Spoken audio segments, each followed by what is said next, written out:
Good day, blessed people of Biafra. Good day, the world. Good day, Africa in general. And today we want to talk about something very, very important. My name is Nnamdi Omeire, and you're highly welcome to Showbox Africa the Adult on today's edition of our Let Biafrans Speak. So in today's video, we'll be talking about gaining freedom from Nigeria. What should Biafrans do? What exactly should Biafrans do? And why we should do them? And what happens if we don't do them? And why we should hasten up to take action right now.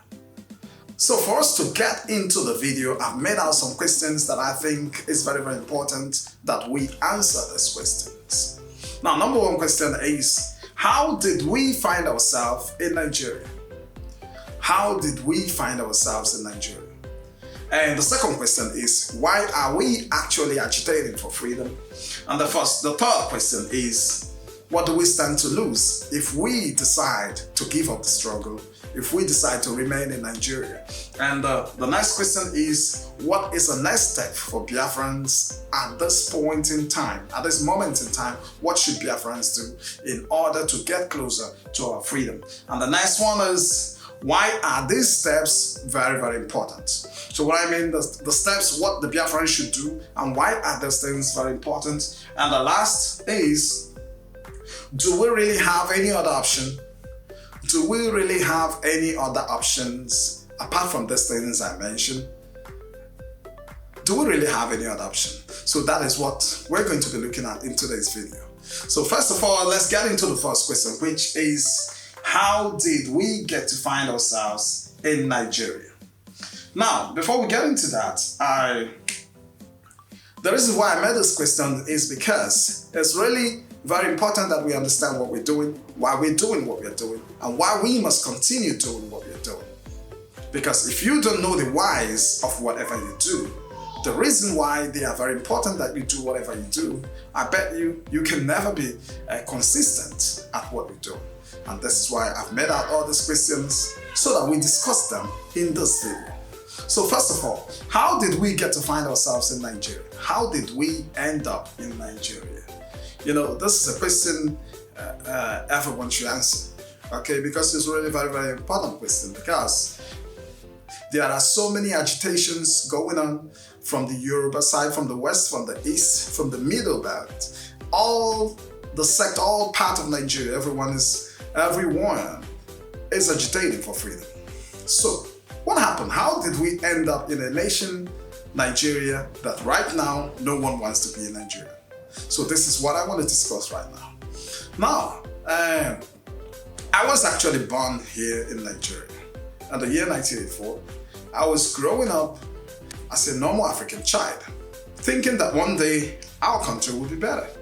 I grew up in Ebonyi State, okay, where I was born in 97 Kalago, the #1 cement company in West Africa, which was built by the British in the 1950s.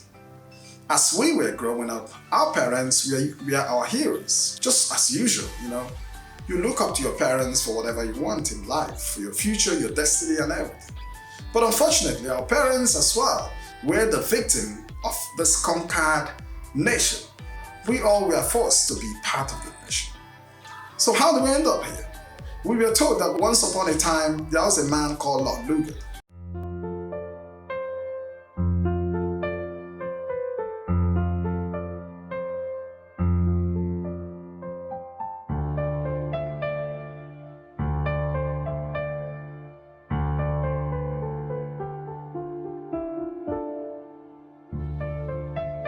Lord Lugard was the first Governor General in Nigeria.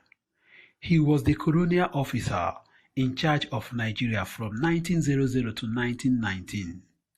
These are his opinions towards the tribes, Igbo, Yoruba and Hausa. Concerning the Igbos, these people of predominantly eastern Nigeria are fiercely rebellious with no regard for authority.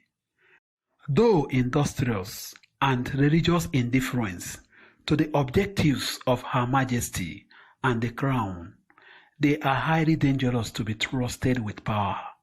Concerning the Yorubas, these people for 20 years opposed every governor and has fomented strife and bloodshed in the hinterlands. Most seditious and disloyal, and they are purely prompted by self-seeking money motives of any people I have ever met. Concerning the Hausas, the Hausa Fulani has no ideas, no ambitions, save such as sensual in character. He is a fatalist, spendthrift, and a gambler.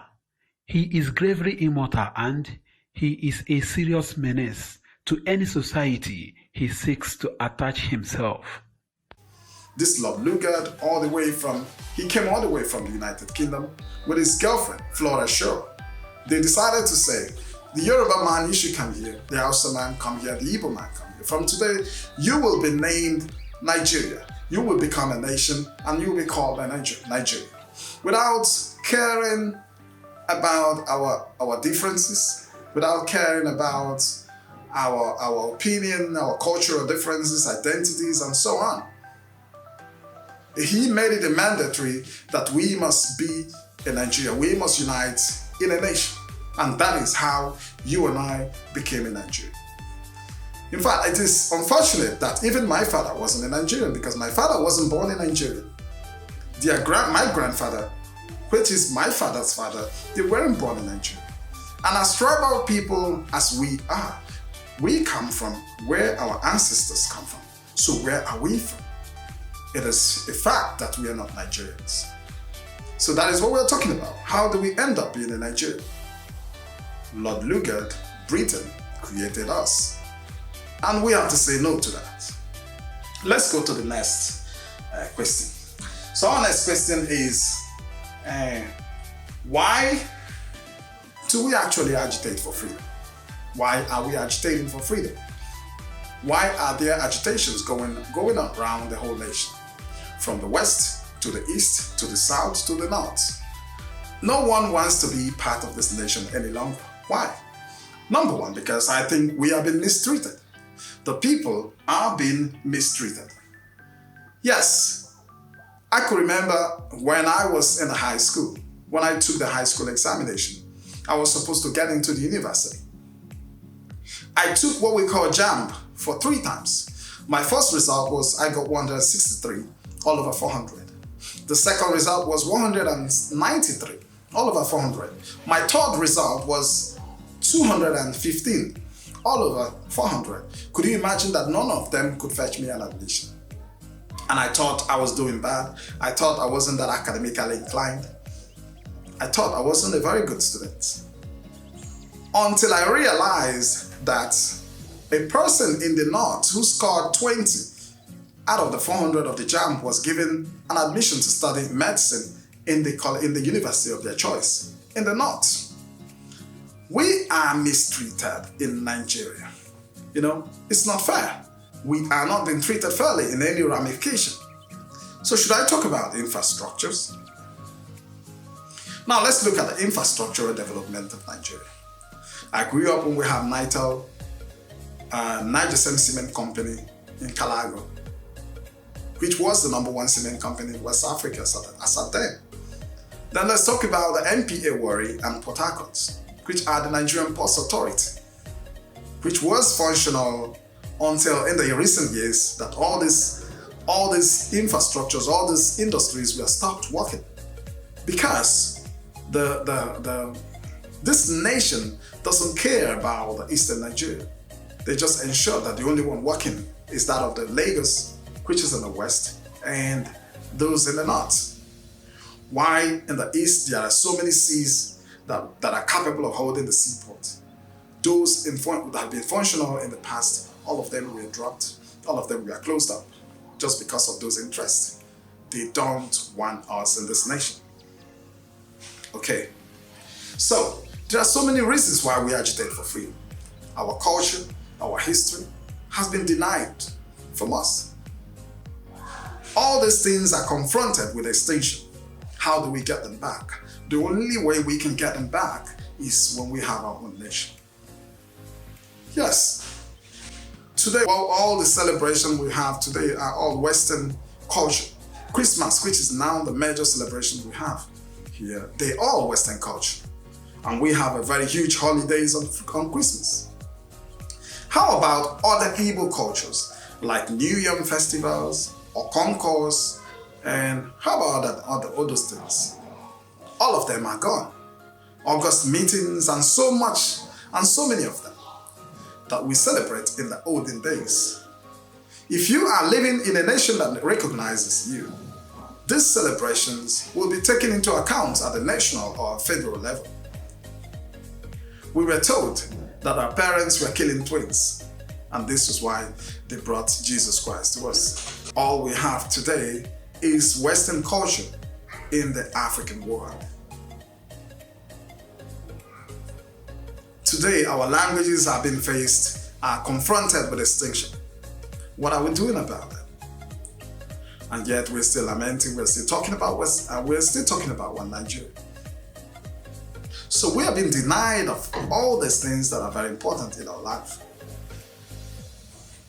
So another reason why we agitate is because we need a better life. Every human being deserves a better life. Remember the Polish lady, she said it better. You can listen to her. Especially that European media, they rarely talk about what is going on in Africa. And in the end, we all live in this earth.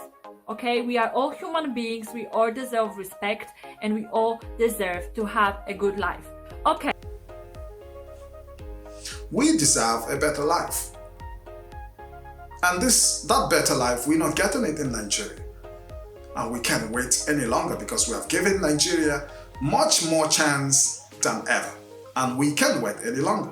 And that is why we are agitated. Every nation deserves to take control of their own destiny.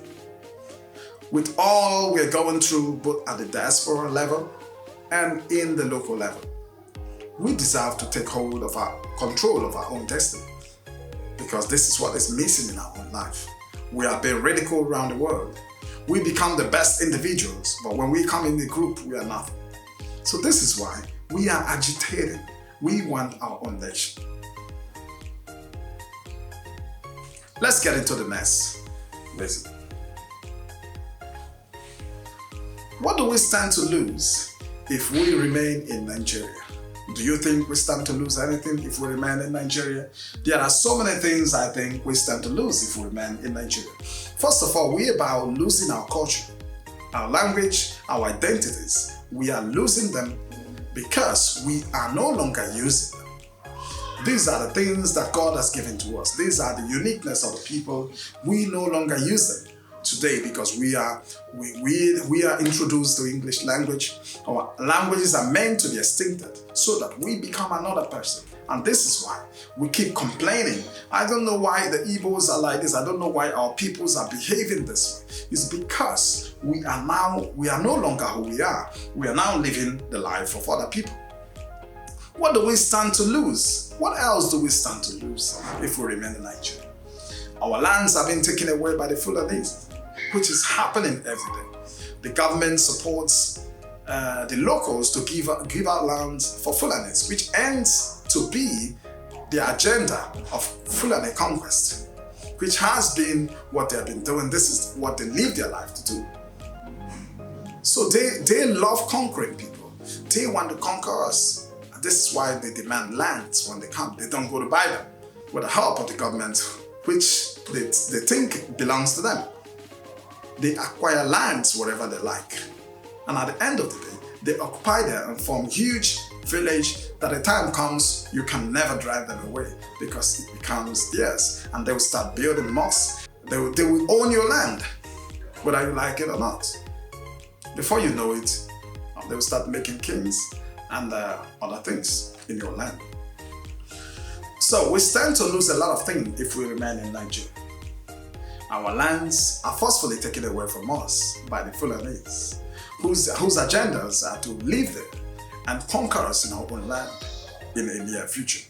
So we don't accept it. Our destinies will be controlled by the Fulanis. Our destinies are not determined by us, are not decided by us. They will be decided by the Fulanis.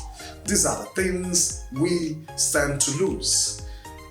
Our upcoming generations will be doomed. They are doomed because they're already doomed. A nation of 60 years of independence, we are still complaining. We are doomed if we still remain in Nigeria. Both now and in the future, our generation, they are all doomed. Now let's get to the next question. What is the next step for the Biafrans? What should Biafrans do now, right now, to turn things around? With the level of insecurity and with the level of uprising in the nation, it seems like this is the best time. This is the best time for us to take action.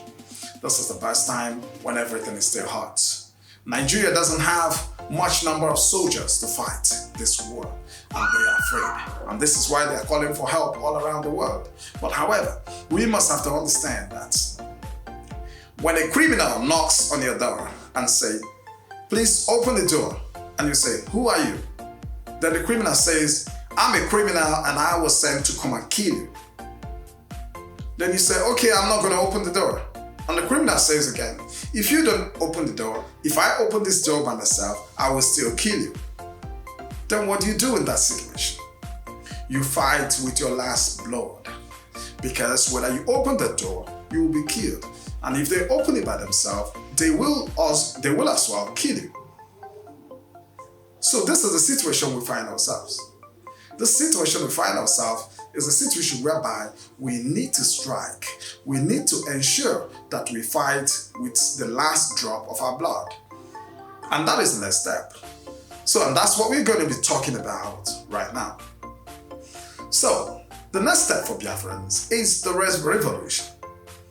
I was talking about revolution in one of my videos, and someone said that revolution doesn't work in Nigeria, that Nigeria have tried it 2 times during the NSAS, and the other one they tried that got a lot of people arrested, that it doesn't really work in Nigeria. I think it will work because we are talking about freedom.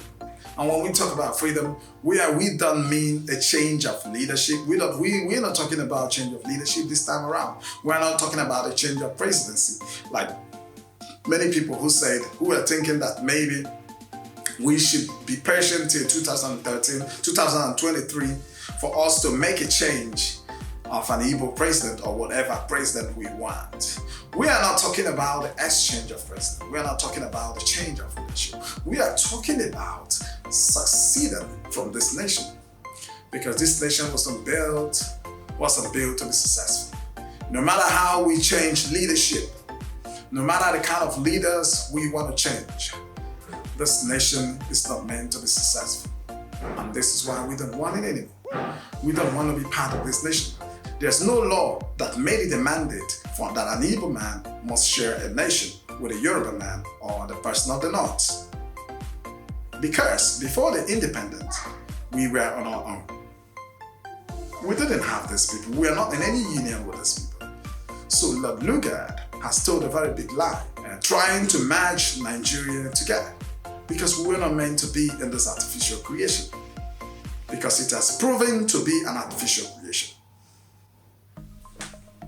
So revolution is the only way out. Now, before I get into talking about how the revolution will happen, what we are going to do, I want us to look at this quote. This is a quote by Benjamin Franklin. And the quote says, "Those that can give up essential liberty to gain a little temporal safety deserve neither liberty nor safety." I read again. Those that can give up essential liberty to gain a little temporal safety deserve neither liberty nor safety. Now, what does it mean? Our people will always say, oh, a revolution or a war, people will die, people will suffer. That is how it is. That is how it is. You must need to fight war. The US fought their own war. The UK fought their own war. The Czechoslovakians fought their own war. The Russians fought their own war. All these nations, the Chinese, the Japanese, all of them fought their own war. When this war started, they knew that there would be shed of blood. There would be or loss of life, that there would be shed of blood. Everyone knows this, but they didn't stop. You dare not give up for your freedom because you are afraid that people will die. Because eventually people will die. So if we decide that we don't want to go for war, or we are not going to involve in a revolution because we are afraid people will die, then we are not ready for freedom. Then we are not ready for freedom. It is threat. If we are afraid that people will die, and because of that, we don't want to take the bull at the horn, then we are not ready for freedom. That is what this quote is saying. It says, those that can give up essential liberty. You know what essential liberty is? Your everlasting freedom. The most important freedom of your life. Just to gain a little temporal safety because you think that you don't want to die. You don't want to be killed in a revolution or in a war. And therefore, you better remain a slave in Nigeria. Then such a person deserves neither liberty nor safety. That is what he's talking about. So this is one of my favorite quotes. I love this quote. It is by Benjamin Franklin. Let's move on. So, when we talk about the revolution, we're going to be looking at the Eastern government. That is the Eastern governors. Many people has condemned our fight because we are focusing on the federal government. However, in the reality, in the real sense, we should tackle our governors. We should tackle our governors. These are the people who are tying our freedom, because these are people who are making fighting for our freedom very difficult. Because in many countries who gained their freedom, it was their leaders at that time who championed the fact that they need this autonomy, that they want freedom. In 1990s, when the Czechoslovakians gained their independence, it was the Slovakians leader, the Slovakian elites who were in the government of Czechoslovakia. They were the people who championed the freedom of Czechoslovakia. And this was why it happened without a bloodshed. The reason why Ojukwu stance remained very valid was because Ojukwu was the governor of the Eastern region. He was the governor of the Eastern region. This was why Nigeria responded immediately to him, saying that we can be part of Nigeria because of the Aburi meeting being called off. He said, we are going to be backing out of Nigeria because what we agreed was now turned down by Gowon. And all these things happened because Ojukwu was already part of Nigerian government. Now, the British has been clever to ensure that they recruited the baddest ass they can, the people that can never champion that. So imagine that Omeire, what do you call Omeire? The Enugu man, what do you call him? What's his name? The Enugu governor, what's his name? Ugwanye. And the Anambra Obiano, the Imo Hope Uzadimma, and the Wike of Port Harcourt, the Abia man, the Abia state man, and many of the governors in the East. They said, we want freedom. Imagine what will happen. Once they say we want freedom, then it will be a different ball game. So, and this is why we must begin with these people. So what is the aim of beginning with these people? This will help us to dissolve the government in the East. Because at the end of the day, every day, all the things we are saying, all the struggles, everything we are doing, you will see that these governors are still falling deaf ears to our cry, to our voices, to the insecurity in our land. They fall deaf ears. It seems like they don't even care. They don't want to know what is happening in the East. Because we are not moving. We've not stand for them. We've not rise up against them. We must need to rise up against them and tell them that their time is over. We better have no government in the East than having a government who don't care for us. So this revolution will begin in the East. How will it happen? We'll be right back.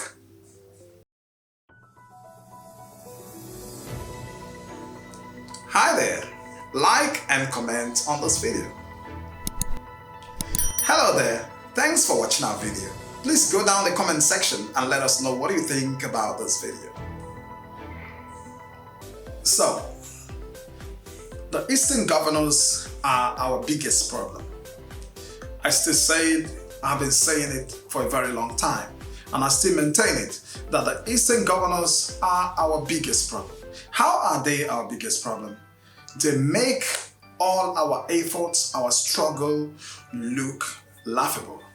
They make it laughable because in every act of fighting for freedom, both the ones that we achieved and passed by other people, it is or it was the leaders of those regions were the people that champions the fact that the people need independence.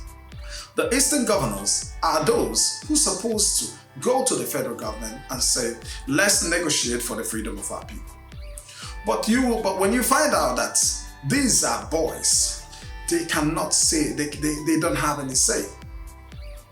They don't have no say. They cannot say anything. They can't say, okay, let's come together and negotiate for the freedom of our people. Instead, they will be killed. Instead, they will allow their people being killed under their own watch. So this shows you that those people has no power. However, they are being disguised there as our heads and as our leaders, and we leave them, pursuing the federal government. The federal government is far away from us because anything we want to do must begin with the state government, must begin in our own region. And this is why whatever we're doing seems not to be that valid, seems not to get into where we want as fast as possible. So what do we want? What do we want? What is our aim? What do we want to achieve in a revolution? In this revolution, what we want to achieve, we want to dissolve the governments of the Eastern region. We want to dissolve every government in the Eastern region. This means that we want to destabilize the Eastern region, whereby there will be no governors. Else, we select governors by ourselves. So if it means we are going to overthrow their governments, just governments, this is what we're doing, what you're going to do. And this is not going to be a little tax, but this is achievable. So the first aim and objective of getting into this revolution is to dissolve the Eastern government. So what do we get after dissolving the Eastern government? This will enable us to induce an atmosphere whereby we will be called for a negotiation, or there will be a referendum. But if we were not called for a referendum or a negotiation, then we should be getting a war. And that is a revolution. That is uprising against Nigerian government. And this is what we tend to achieve. Because when you look at the situation of things, there is no peaceful way of achieving freedom. There is no peaceful way of achieving freedom. Most especially,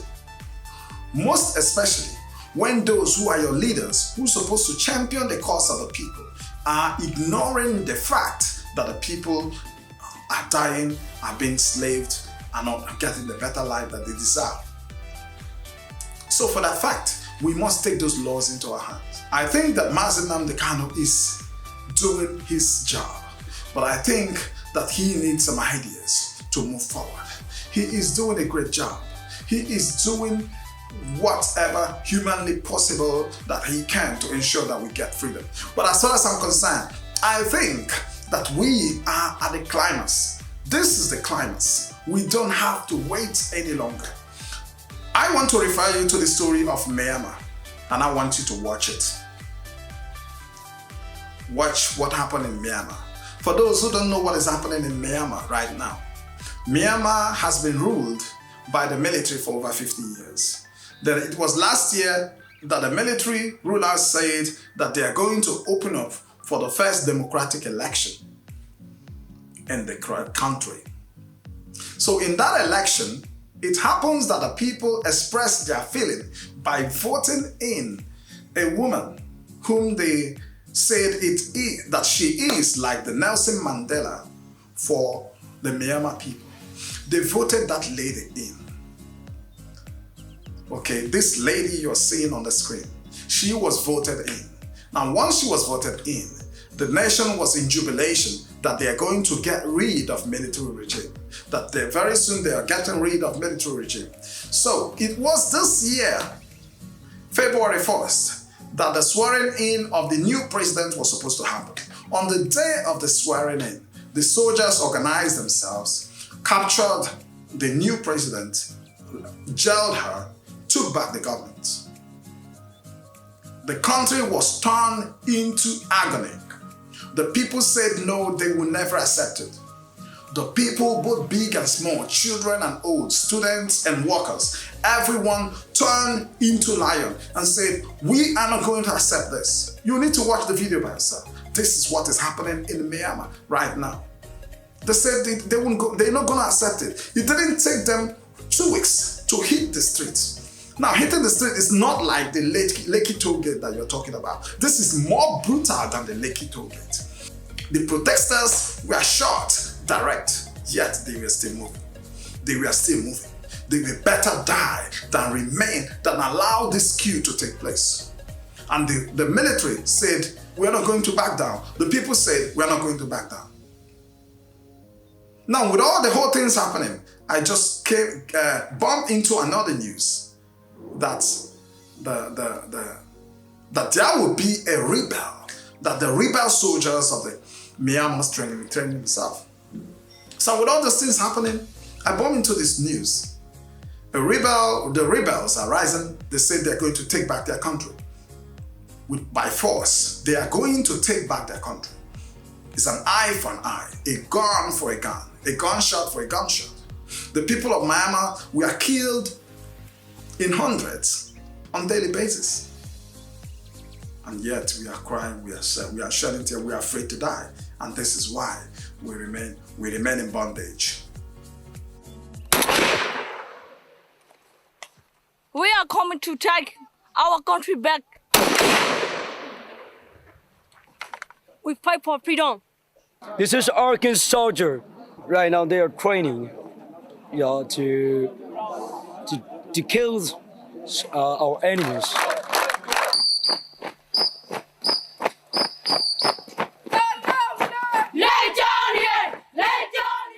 Idola sa ground ma se ko tai be ko lu myo le we e chwen bo ka lwe mla pho to a chwen tai pho mo se khan ya ta khu de ne e ro khan tem do ko la ba khon phai de ta shi me so turu ko tai pho to le sang da phai de ko ro ga le to turu ko tai na to ko ro ga I ma ga amri de le cha ni ge za bi phai phai tai pwe ne lu myo ti ya to a ta pi pho le to a sang da phai ni ba a chwen so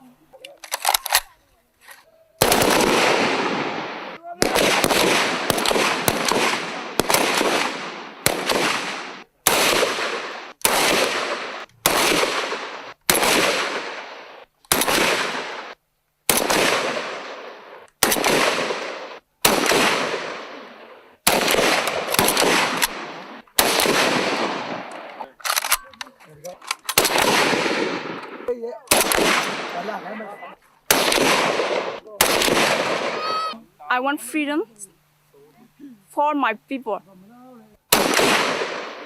Won't we die and save our generation? Aren't we ready to die to save our generation? What are we? What is the aim of living if our generation, our children has no future? What is the aim of life? What is the aim of living? What are you living for? So we need to learn from what is happening in Burma right now, what is happening in Myanmar right now. And now you can look at this video right now. This video is a video of the rebel saying they are going to take back their government by force, whether the military like it or not. It's going to be man, gun after gun, weapon after weapon. And that is it. And that is the uprising in Myanmar. So how are we going to do the revolution? Let's get into that video. Let's get into it. What are we going to do in that revolution. Now, in that revolution that I'm talking about is going to be a massive march to the State House. A massive march to the State House of every capital city in the Eastern region. A massive march to the State House in every capital city of the Eastern region. So it means the people in Abakaliki will organize themselves to march towards the Abakaliki State House. The people in Enugu will organize themselves to march towards the Enugu State House. The people in Anambra will organize themselves to march towards the Awka State House. Now, during their marching, there will be 100% possibility that the government will send the soldiers to quench, to stop them, to kill them, to stop them. However, these people will be guarded by the Eastern Security Network. They will be marched. So as we are marching, the Eastern Security Network in every state will as well march armed with the people to guide them in the revolution. So that if there's any shooting, if there's army, and we're going to have a placard, a clear placard which says, if you shoot us, we shoot you. If you leave us, we leave you. We are going in peace. We are marching to the State House. And we go in peace. But if you shoot us, we're going to shoot you. So we're going to have open placards. Then we're going to have our spokesperson, the person speaking and talking to the soldiers direct. We're going to tell the soldiers and talking to the military. If you are an Igbo, do not kill your fellow Igbo. If you are an Igbo in the military and you are here, you must need to join this protest because we are fighting for the cause of your children, your generation. That's what we are fighting for. You must need to join the protest. This is actually what happened in the 1917 when during the Russian Revolution. Nicholas II sent his troops to go and quench, to disrupt the protest. What happened? They got in there, they saw that the protest was massive. They saw that it was massive. It was more than 1 million people. What did they do? They took their gun, they brought their gun down and joined the protest. So imagine your leaders without security. This is what happened. It has happened in many places in the world. Forget about 82 Division, forget about all those places. It's happened in many places in the world. Let them come out in mass, let them bring out their armored vehicles. Will we have our spokesman speaking? If you are an Igbo soldier, if you are an Igbo, you are a Biafran soldier, you are a Biafran, a born Biafran person in the military, you dare not shoot your fellow Biafran. Because the fight we are on is the fight for the freedom of your own generation. It's the fight for the freedom of your own people. So we're going to march alongside the Eastern Security Network. So this is very serious because the aim of having the Eastern Security Network there is for the soldiers to know that we are ready for everything that's going to happen. So and that is the revolution. So we're going to march, we're going to fight it out so that we ensure that there is uprising in the East.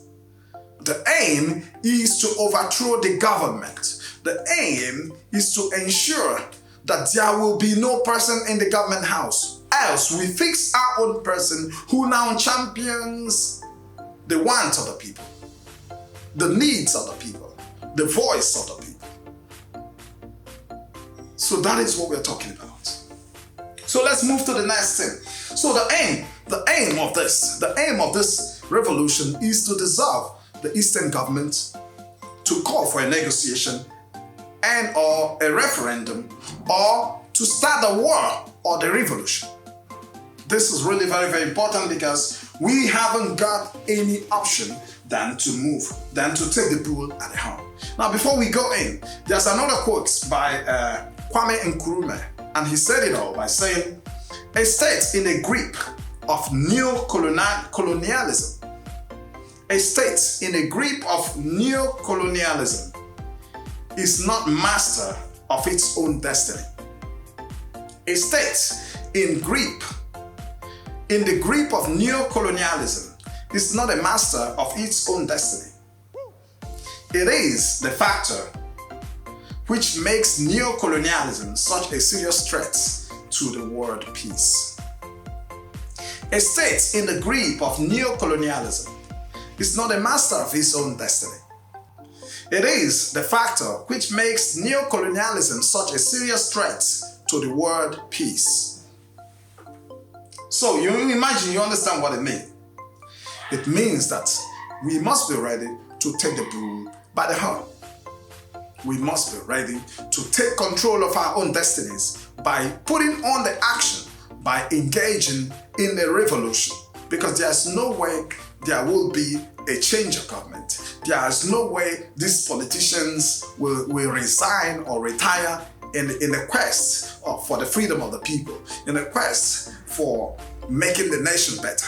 They are enjoying the act of controlling you and I. They are enjoying the act of embezzling the fund that was made for the public. So the only way you can kick them out of the system is through a revolution. And that is how it happened in other nations. Remember, I told you earlier that the US, the United States, for their own, they had their own revolution. They had their own revolution. The German, the Russian, they all went through a revolution. You must go through a revolution for you to get the peace that you deserve, for you to get the freedom, that autonomy that you deserve. And this is what we are still lacking at this point in time. And we must make a move. We must move. We must rise on our feet to make this happen. So, do we really have any option? The option we have is just to remain in Nigeria and be slaved, demonized, killed, raped, inverted, our lands taken away from us. That is the option we have. Or, if we decide we're getting ready to die for what we believe in, then we stand up, we rise up on our feet and revolt against the government by marching in millions. And when we march, the Eastern Security Network will march alongside the people so that there will be an open uprising in the middle of the city. There's no bush, everything will happen in an open field in the middle of the city. Let it happen. We must be ready for it. So why should we be ready for it? Because we must be the author of our own destiny. We must be the creator of our own destiny. If we don't revolt against this nonsense, this nation, we will never be the creator of our own destiny. And this is a problem. Now here's another quote. Before I get into what I have for you next, there's a quote.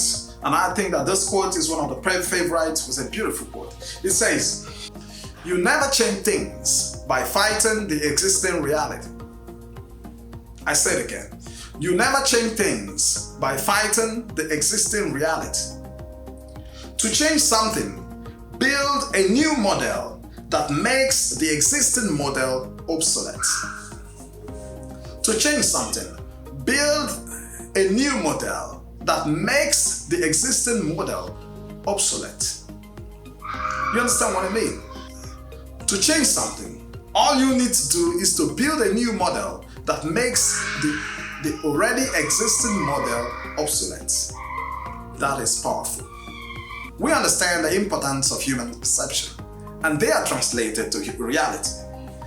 This actually means that our realities, whatever we're going through today, can be altered if only we can change the way we think.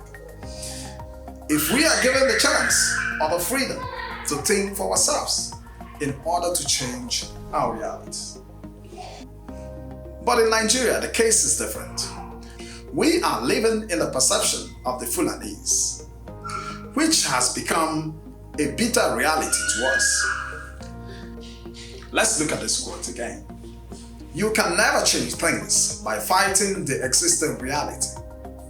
To change something, build a new model that makes the existing model obsolete. Now, first of all, I want to ask you, what are our existing reality that we don't need to fight? Our existing reality is that Nigeria was created for the selfish interest of the British. And this is why we're going through what we're going through, because this is the foundation we have. It is almost impossible for a nation with such major ethnicities as Nigeria to live in peace if that nation is not a true federation or a confederation. The Eastern region are not recognized in the development agenda of this nation. Our culture, languages, and identities are confronted with extinction. We are mistreated, demonized, killed, slaved, and forced to remain silent. What are our existing realities? 60 years since after independence. How long shall we keep on trusting on this nation? How long? We need to ask ourselves this question. These are our existing realities. And for us to tackle these realities, we don't need to fight them, because these are already realities. What we need to do, according to that quote, it says, we need to create a new model that makes the existing reality, existing model, obsolete. What do you mean by obsolete? Obsolete means you no longer need to use them, you no longer need them. So what is a step that we need to do to make this, we need to take to make this existing realities obsolete? The only steps we have to make is to secede from this nation. This is the best step. This is the idea that supersedes the other ones. This is the opinion that supersedes every other opinion. Because this nation was created for the selfish interests of the British. Now let's conclude this video. As you can see on the screen, there's a quote there. The quote says, "The best years of your life are the ones in which you decided your problems are your own. You do not blame them on your mother, the ecology, or the president. You realize that you control your own destiny." So what is our conclusion for today? If you are afraid of that, and therefore you decide that you will not show up in a revolution, you don't only deny yourself the essential liberty, but you deny your generation an essential liberty just to gain a temporal safety. So you don't only deny yourself, but you deny also your generation the essential liberty just because you're afraid you want to gain that temporal safety. Learn from the Asian, the Burma people, the Myanmars. It took them only 2 weeks to hit the streets in agony, in demonstration of the satisfaction of the military coup. And today, they are likely going to win the war. At least we have seen the hunger in them. You can go back and research and search for them. At least we can see the hunger in their mind, how they wanted freedom, how they were able to die for it. So in summary, it is very important we understand the whys, why we are doing what we do, why freedom is important to us, why one Nigeria will never work and never worked, why we must fight with the last drop of our blood, why we must be the author of our destiny, and what this struggle means to every Biafran, and what happens if we give up the struggle. Thank you for making it to the end of today's video. Now let's move to the question of the day.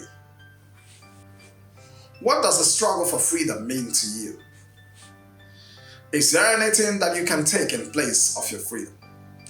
Go down the comment section, let us know what you think. I'll be there to reply your comments. It's nice having you today. I wish you a blessed day. I remain your brother, the gallant soldier of Biafra, Mazi Nnamdi Omeire. Peace be with you.